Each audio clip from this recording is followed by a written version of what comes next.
రామ్ నారాయణ్ రామ్. ధ్యానం చేయాలంటే మన హృదయంలో ఆవేశం, ఆకాంక్ష కలగాలి. అలాంటి ఆత్మార్థత మనలో ఏర్పడినప్పుడే ధ్యానం సఫలమవుతుంది.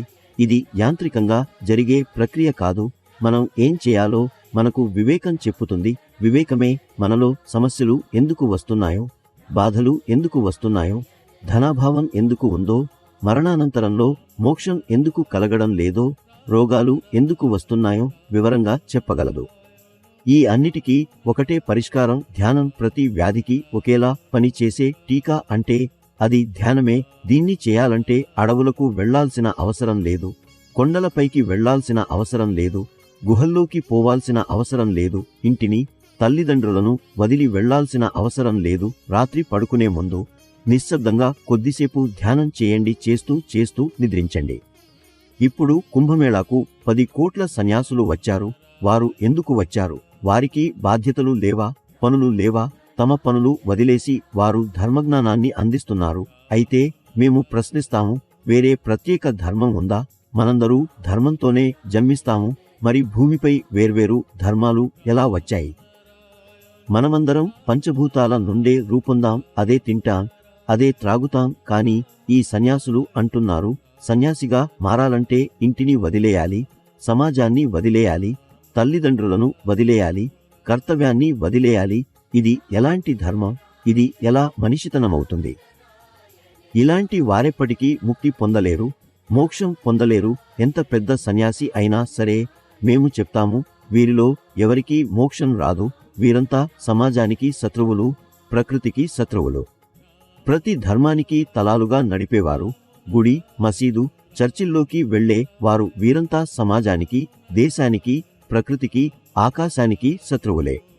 మోక్షం మరియు మరణం వేర్వేరు విషయాలు. పుట్టిన ప్రతి మనిషి మరణించాల్సిందే. కాని మరణాన్ని మోక్షం అని చెప్పలేం. ఎందుకంటే మరణానంతరం ఎక్కడికి వెళ్తామో మనం ఆలోచించం. ఎందుకంటే ఈ జన్మ ఒక విద్యాలయంలా ఉంటుంది. ఇక్కడ మనం చదువుతాం, పరీక్షలు రాస్తాం, రిపోర్ట్ కార్డు తీసుకుని తిరిగి మన మూలానికి వెళ్తాం. భూమిపై ఉన్న ప్రతి జ్ఞానవంతుడు ముందుగా ఈ ప్రశ్నకు సమాధానం చెప్పాలి. భూమికి ఇప్పటి వరకు పరిష్కారం ఎందుకు లభించలేదు? ఎవరు దానిని పరిష్కరిస్తారు? మనం నిర్మించుకున్న సమాజ వ్యవస్థ ప్రస్తుతం ఎవరిపైనా మేలు చేయడం లేదు. ఒకరు కూడా నేరుగా చెప్పలేరు, ఈ సమాజ వ్యవస్థ వల్ల నాకు మంచి జరిగిందని. ఎందుకంటే ఇది పూర్తిగా ధ్వంసకారకమే. ఇందులో ఎన్నో లోపాలున్నాయి. సంపూర్ణంగా శాంతిని అందించలేని వ్యవస్థ ఇది. అందుకే ప్రకృతిని అర్థం చేసుకోవాలంటే, జీవితానికి సరైన దిశ ఇవ్వాలంటే మన మహాగురు ఇచ్చిన రామ్ నారాయణ్ రామ్ అనే బీజ మంత్రంతో మీరు అనుసంధానమవ్వాలి. ఈ మంత్రం మీకు జీవిత మార్గాన్ని చూపుతుంది.